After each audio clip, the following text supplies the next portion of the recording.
მამა გაბრიელი იყო ამავე დროს სალოსიც, რა თქმა უნდა, ის ბერი იყო, ამხსარებელი იყო, მაგრამ სალოსიც იყო და მას სხვადასხვა მდგომარეობაში უწევდა ყოფნა ფაქტიურად.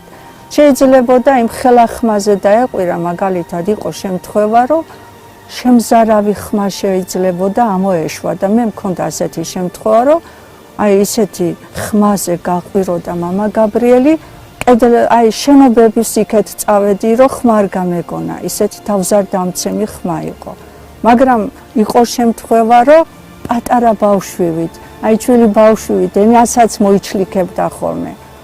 იყო შემთხვევა, რომ აი ხო გეუბნებით, შეიძლებოდა, რომ არტისტულად მოქცეულიყო და ოღონდ განვეტვირთეთ რაღაცნაირად ამ მდგომარეობიდან გამოვეყვანეთ და შეიძლებოდა აი ჩალმა დაეფარა თავზე და ჯან პატარჯანო ესეთი მიხრა მოხრით ემღერა ეს იმღერა. სხვადასხვა მდგომარეობაში იყო.